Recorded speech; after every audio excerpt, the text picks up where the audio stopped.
त्या आईच्या डोळ्यात समस्या होती. तिचा एक डोळा गेला होता. एक दिवस आपल्या मुलगा, सून आणि नातवंडांची कशी परिस्थिती आहे हे पाहण्यासाठी ती आपल्या गावाहून आली. ती आली आणि दरवाजावर टकटक केली, पण तिच्या डोळ्यामुळे एक भोग दिसत होते. त्यामुळे लहान मुलं घाबरली. ती पटकन धावत गेली आणि म्हणाली, आई काहीतरी झालंय, आम्ही घाबरलोय आई, कुणीतरी आत आलंय. जेव्हा ती बाहेर जाऊन पाहिलं तेव्हा ती त्यांची स्वतःची आई होती. आई तू इथे का आलीस? माझी मुलं तुला पाहून घाबरली, कृपया निघून जा. मी तुला सांगितलं नव्हतं का की येऊ नकोस? तू त्या गावात राहू शकली असतीस ना? गरज पडली असती तर मी तुला सांगितलं असतं. माझ्याकडे थोडीफार मालमत्ता आहेच की. माझं आरोग्यही ठीक नाही, तुला माहित आहे. मी कित्येक वेळा पत्र लिहिली, एकही उत्तर आलं नाही. एक क्षणही वेळ नव्हता. आणि जेव्हा अडचण आली तेव्हाही त्याने चार्लीला घरात येऊ दिलं नाही. तिला बाहेरूनच परत पाठवलं. काही काळानंतर तिने पुन्हा एकदा पत्र लिहिले. अगं माझी तब्येत ठीक नाही, मला तुझी भेट घ्यायची आहे. एकदा तरी येऊन मला भेटशील का? ते पत्र पाहूनही त्या मुलाच्या मनात माया आली नाही. तो फक्त म्हणाला, ती जशी मरेल तशी मरू दे, आणि तिला तसेच सोडून दिलं. काही काळानंतर त्या मूर्खाकडे एक पत्र गेला. बाळा तुझ्या आईचं निधन झालं तेव्हाही आम्ही वाट पाहिली की तुला बोलावलं तर कदाचित तू येशील, पण तू फोनलाही उत्तर दिलं नाहीस. आम्हीच सर्व अंत्यसंस्कार केले. तुझी आई सतत म्हणत होती, माझ्या मुलासाठी, माझ्या मुलासाठी, आणि ती घर तुझ्यासाठीच मागे ठेवून गेली.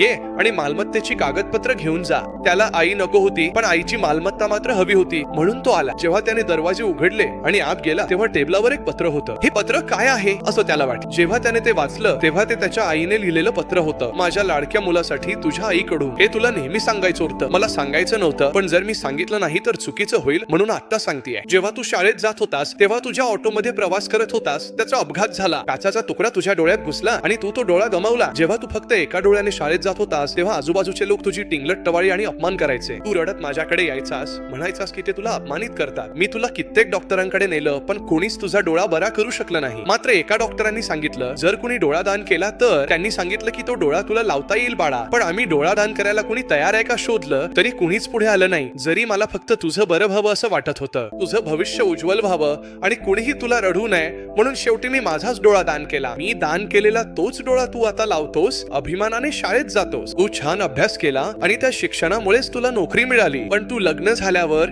माझ्या बाळा आईला विसरलास.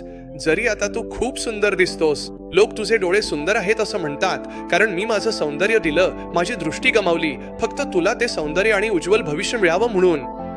मीच ती आई आहे जिने तुला तो डोळा दिला, तरी सुद्धा तुम्हाला नाकारलंस आणि स्वतःच्या पायाने घराबाहेर काढलंस.